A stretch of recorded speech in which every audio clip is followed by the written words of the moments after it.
Welcome all. आज हम dependent source का एग्जाम्पल जो हम मेश एनालिसिस से सॉल्व करने वाले हैं वो देखेंगे। उसके लिए डायग्राम हमारे पास ये अवेलेबल है। देन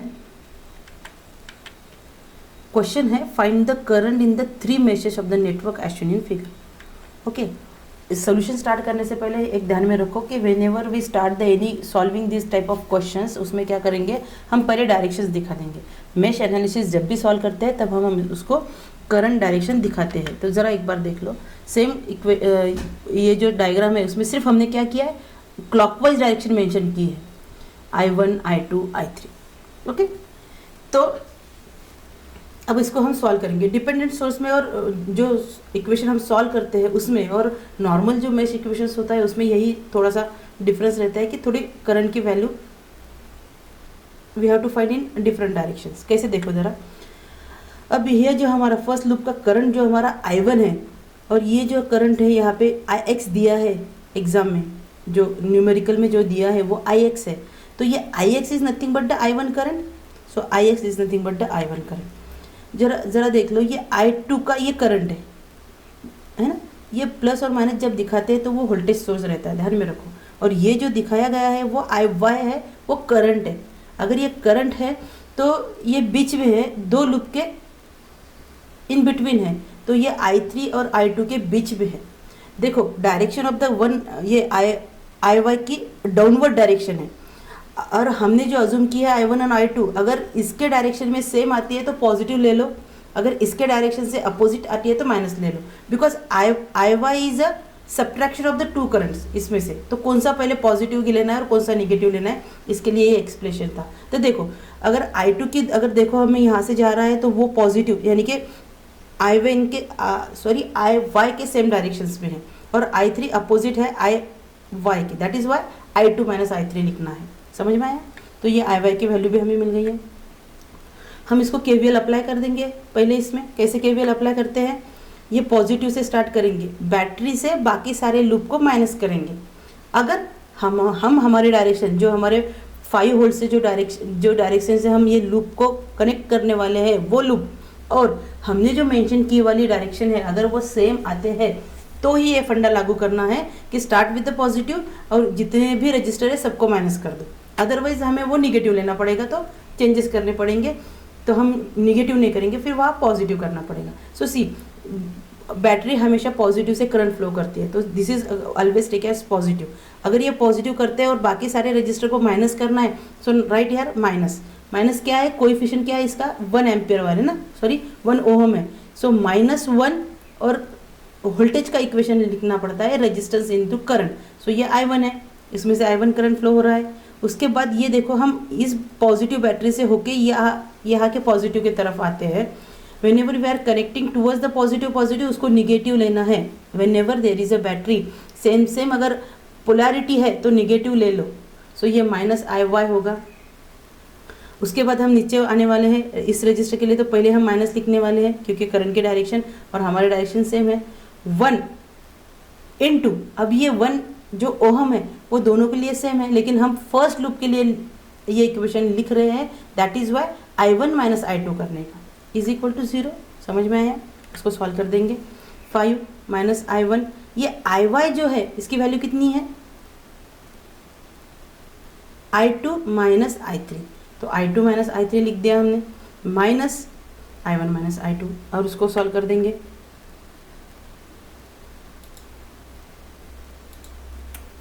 देखो, this one is a 5, this is -I1, ये -I2, माइनस माइनस प्लस होके ये I3 बन जाएगा, ये -I1, ये माइनस माइनस प्लस I2 बन जाएगा। ओके, उसके बाद देखो ये 5 है, मैं इक्वल टू के उस यानी कि राइट हैंड साइड में लेके जाऊंगी तो उसको माइनस लिख दूंगी। पहले I1 का देखेंगे। देखो ये I1 यहाँ पे है और ये I1 है, ये माइनस है, ये भी माइनस है, that is why it is -2I1। और ये I2 प्लस है और ये -I2 है, ये both are cancel to each other, तो I2 कैंसिल हो जाएगा, रिमेनिंग I3 है। सो -2I1 प्लस I3, और 5 को हमने इक्वल टू के साइन के उस साइड लेके गए, that is why it is minus. तो ये हो गया हमारा फर्स्ट इक्वेशन। ओके, इसको हम फर्स्ट इक्वेशन बोल देंगे। आए समझ में? अब हम सेकंड के लिए क्या करने वाले हैं, देखो सेकंड लूप के लिए मेश अप्लाई कर देंगे। तो अब स्टार्ट विद द 1 ओम से। तो देखो जैसे हमने कंसिडर किया है कि करंट फ्लोइंग और हमारे डायरेक्शन सेम है, तो सब रजिस्टर को माइनस कर देंगे और बैटरी के वोल्टेज का देखेंगे क्या करते हैं। तो देखो ये आई है, ये -1 ओम है, ये माइनस से स्टार्ट करेंगे, ये कंबाइन है। अभी हम लूप 2 के लिए इक्वेशन लिख रहे हैं, that is why I2 - I1 आएगा। सो -1 इन ब्रैकेट I2 - I1। अब हम जाने वाले हैं निगेटिव की तरफ। अगर हमारा बैटरी पॉजिटिव से जाती है और निगेटिव को कनेक्ट होती है बैटरी, तो पॉजिटिव लिखो, बराबर है। सो ये IY है। उसके बाद हम आने वाले हैं 1 ओम के लिए, ये माइनस लिखना है, -I1 I2, क्योंकि इसके लूप के लिए यहाँ पे जो रजिस्टर हमने कनेक्ट किया है उसमें सिर्फ I2 करंट फ्लो हो रहा है। उसके बाद ये वोल्टेज है पॉजिटिव की तरफ आ रही है, तो उसको माइनस लिखना पड़ेगा क्योंकि वो सेम डायरेक्शन में आ जाएंगे। बैटरी के लिए सेम डायरेक्शन है तो निगेटिव लेना पड़ेगा। सो हम अज्यूम कर रहे हैं कि हम पॉजिटिव से जा रहे हैं, so that is why it is, इसकी वैल्यू -Ix। उसके बाद आते हैं 1 ओम के लिए। 1 ओम के लिए माइनस लिखने वाले रजिस्टर है तो माइनस, और अभी हम I2 का इक्वेशन लिख रहे हैं, उसकी डायरेक्शन सेम है, I2 के अपोजिट है, सॉरी I3 के अपोजिट है। So I2 - I3 is equal to 0। अब हम क्या करेंगे, हमारे पास Ix और Iy की वैल्यू है, उसको पुट कर देंगे। So we have this one, I2 की जगह हमने Iy की जगह I2 - I3 लिख दिया, Ix के लिए I1 लिया। तो अब इसको सॉल्व कर देंगे। देखो जरा, ये -I1 माइनस प्लस होके I1 आ जाएगा, प्लस I2 -I3, ये -I2, ये -I1, ये -I2 माइनस प्लस होके ये I3 आ जाएगा, बराबर है। अगर यहाँ पे ज़रा देख लो, तो अगर ये I1 है तो ये दोनों I1 कैंसिल हो सकते हैं। यहाँ पे ये I3 और ये I3 भी कैंसिल हो सकता है। यहाँ पे ये I2 और ये I2 भी कैंसिल हो सकता है। रिमेनिंग क्या होता है, रिमेनिंग क्या है, -2 I2, तो ये -2 I2 इक्वल टू 0 लिख दिया मैंने, समझ में आया। ये हमारा नेक्स्ट इक्वेशन बन गया, सेकेंड इक्वेशन कर देंगे उसको, ओके। उसके बाद देखो मेश 3 के लिए, अब लास्ट मेश के लिए उसको इक्वेशन लिखने की ज़रूरत नहीं है, because here directly given that the current is following is 1 ampere. अभी प्रॉब्लम ये है कि 1 एम्पियर पॉजिटिव है कि निगेटिव है। सो डायरेक्शन देख लो, हम जो क्लॉकवाइज डायरेक्शन हमने यहाँ पे मेंशन की वो I3 थी। यहाँ पे जो करंट दिखा रहे हैं वो अपवर्ड डायरेक्शन से जा रहा है, यानी कि यहाँ बोथ आर अपोजिट। अगर अपोजिट है तो I3 की वैल्यू -1 लिखो। So because of this we got I3 is equal to -2, और यहाँ से हमें I2 की वैल्यू 0 मिल रही है, बराबर है। I2 is equal to 0, so put I3 की वैल्यू यहाँ पे अगर हम -1 लिखेंगे, I2 तो 0 ही है, सो I3 की वैल्यू कितनी मिलती है एक बार देख लो।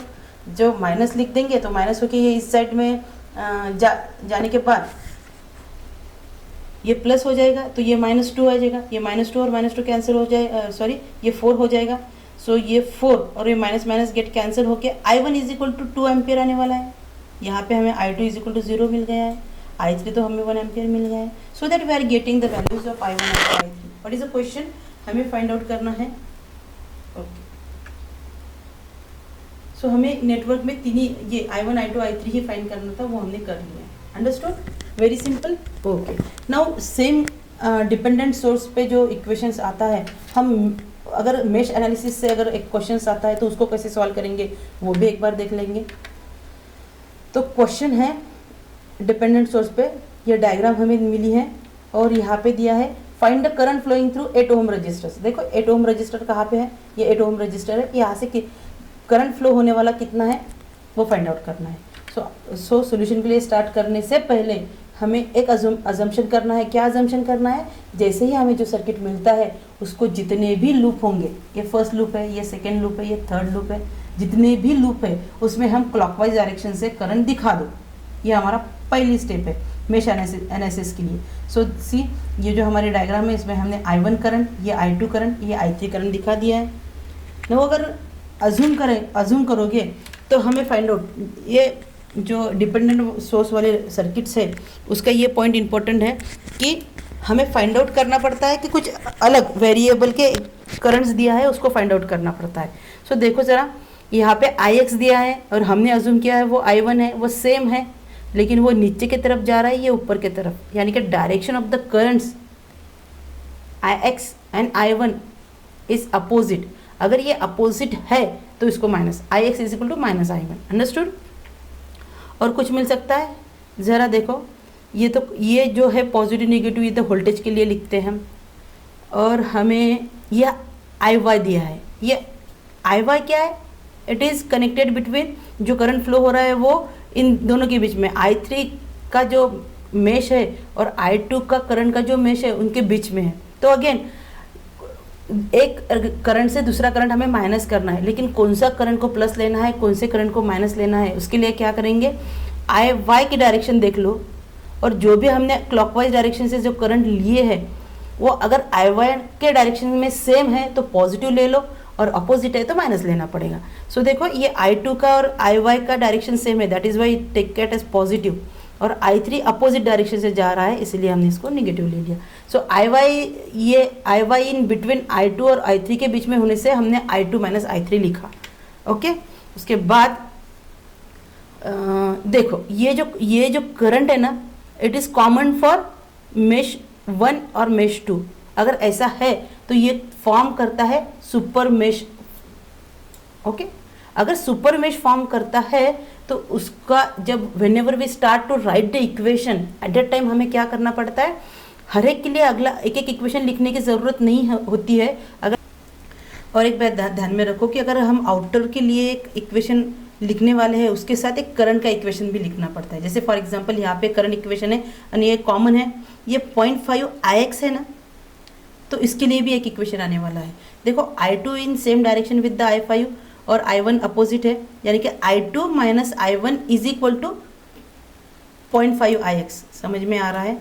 यानी कि जब भी हम कोई इक्वेशन सॉल्व करेंगे, अगर उसमें सुपर मेश आता है तो हम KVL आउटर लूप के लिए अप्लाई कर देंगे, और उसका जो करंट का जो डायरेक्शन हमें दिखती है, उसका जो वैल्यू होता है उस पर अगर वो इन बिटवीन 2 लूप्स में है तो एक करंट से दूसरा करंट हमें माइनस करके इसको equal to the value of the shown current दिखाना पड़ता है। सो ये I2 minus I1 is equal to 0.5 Ix है, लेकिन हमें Ix की वैल्यू माइनस I1 है, तो यहाँ पे हमने I1 पुट कर ली। ओके, तो 0.5 माइनस I1, ओके, ये हमारी हो गई I1 की वैल्यू, और ये प्लस I1 है, I2 है, इज इक्वल टू 0 आ जाएगा। तो हमारी ये इक्वेशन फर्स्ट बन गया। आया समझ में? उसके बाद में हम आउटर लूप को KVL अप्लाई कर देंगे। तो देखो आउटर लूप कहाँ से कैसे लेंगे, ये 50 start with the positive value, तो ये पॉजिटिव से ले लेंगे, यानी कि इसका मतलब ये है कि हम पॉजिटिव से स्टार्ट करने वाले हैं और पूरे लूप को ऐसे क्लॉकवाइज डायरेक्शन से मूव करेंगे।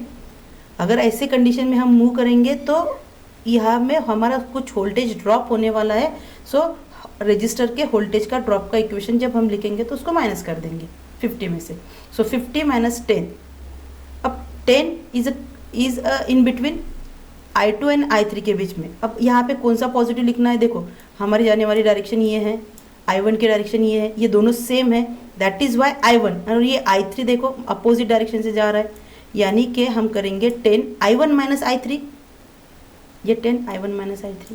ओके, और ये माइनस क्यों आया, बिकॉज 50 ये डायरेक्शन से जा रहे हैं, रजिस्टर्स में से वोल्टेज ड्रॉप होने वाला है, तो ये माइनस कर देंगे। आया समझ में? अब ये नेक्स्ट में जाएंगे तो ये -6 लिख देंगे, और 6 रजिस्टर ये I2 और I3 के कंबाइन में है। तो हमने अभी देखा I2 माइनस I3 कर देंगे यहाँ पे, उसके बाद 8 ओम है, माइनस कर देंगे, -M, यहाँ से फ्लो होने वाला करंट I2 है, सो -8 I2। और देखो पॉजिटिव बैटरी से स्टार्ट करते हैं और पॉजिटिव में आते हैं तो निगेटिव लेंगे।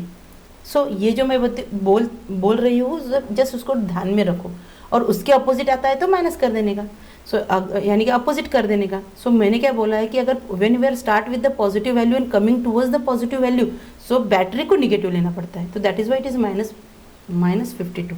अगर इसके सिवा अगर दूसरा स्टेटमेंट आता, अगर यहाँ निगेटिव आता तो हमने यहाँ पे पॉजिटिव लेते, तो कौन सा भी एक ध्यान में रखो और बाकी उसके अपोजिट में अप्लाई कर सकते हो। इज इक्वल टू 0 हो गया, उसको सॉल्व कर देंगे। इसको सॉल्व करने के लिए 50 minus 10 I1 minus minus plus होके 10 I3 minus 6 I2 minus minus plus होके 6 I3 माइनस 8 I2 और ये -50। इसको ज़रा सॉल्व कर देंगे तो देखो I1 पहले देख लेंगे, यहाँ पे 1 ही I1 है, ये 10 I1 आ गया, ये I2 के लिए 6 है और ये है ये 6 + 8 14 हो गया और दोनों की साइन माइनस है, माइनस लिख दिया। अब I3 के लिए ये है 10 और ये है 6, ये हो गया 16, ये भी पॉजिटिव ये भी पॉजिटिव, 16 हो गया। ये 50 और ये 52, ये -2 होगा और इक्वल टू के राइट हैंड साइड में जाने के बाद ये पॉजिटिव बन जाएगा। तो ये हमारा इक्वेशन नंबर 2 हो गया। अब अप्लाई करेंगे लूप नंबर 3 के लिए। लूप नंबर 3 के लिए अगर हमें अप्लाई करना है तो हम यहाँ से देखेंगे। देखो, जब हम पॉजिटिव से बैटरी से स्टार्ट करते हैं तो उसको पॉजिटिव लिखते हैं कि नहीं।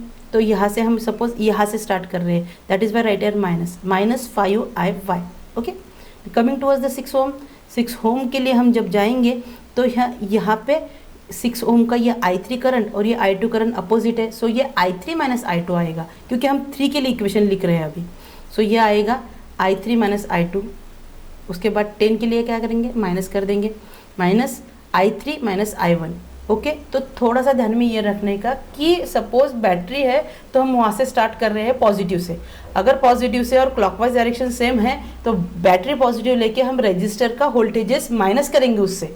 लेकिन अगर डायरेक्शन अगर उसको है प्रॉब्लम तो अंदर वाला इक्वेशन के लिए हमें थोड़ा सोचना पड़ेगा। ये समझ में आ रहा है। तो उसके बाद हमको इसको सॉल्व करना है। तो just we are writing the values of I की वैल्यू क्या है, I2 - I3 लिखो यहाँ पे, I2 - I3।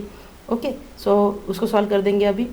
ये 5, ये -5I2 माइनस प्लस होके ये 5I3, ये -6I3 माइनस प्लस होके +6I2 -10I3 माइनस प्लस होके 10I1। ओके, उसको सॉल्व कर देंगे। देखो ज़रा, यहाँ पे I1 की वैल्यू एक ही है, ये 10I1 है।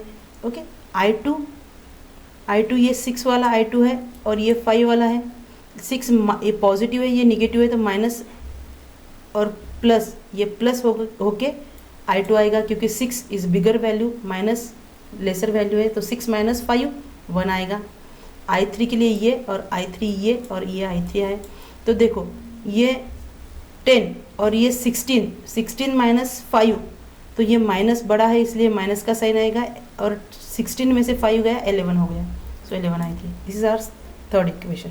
अब उसके बाद में हम क्या करने वाले हैं, इक्वेशन 1 इक्वेशन 2 के साइमल्टेनियसली सॉल्व कर सकते हैं, लेकिन उसकी भी ज़रूरत नहीं है। हम कैल्सी से ये इक्वेशन सॉल्व कर देंगे और हम उसकी वैल्यू फाइंड आउट करेंगे। आया समझ में? ओके, कैल्सी से शुरू करने के लिए हम क्या करेंगे, पहले मोड का बटन प्रेस करो और मोड में जब तक इक्वेशन EQ नहीं आता है तब तक 3 बार प्रेस करेंगे।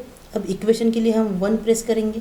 देखो, हमारी इक्वेशन में I1 I2 I3 3 अननोन्स है, तो यहाँ हम 3 को प्रेस करेंगे। अब पहले हमें क्या करना है, इक्वेशन नंबर 1 लेना है और I1 के आगे अगर जो कोएफिशिएंट है उसकी वैल्यू लिखना है, फिर I2 के कोएफिशिएंट लिखना है, फिर I3 के कोएफिशिएंट लिखना है और इक्वल टू उसके बाद लिखना है।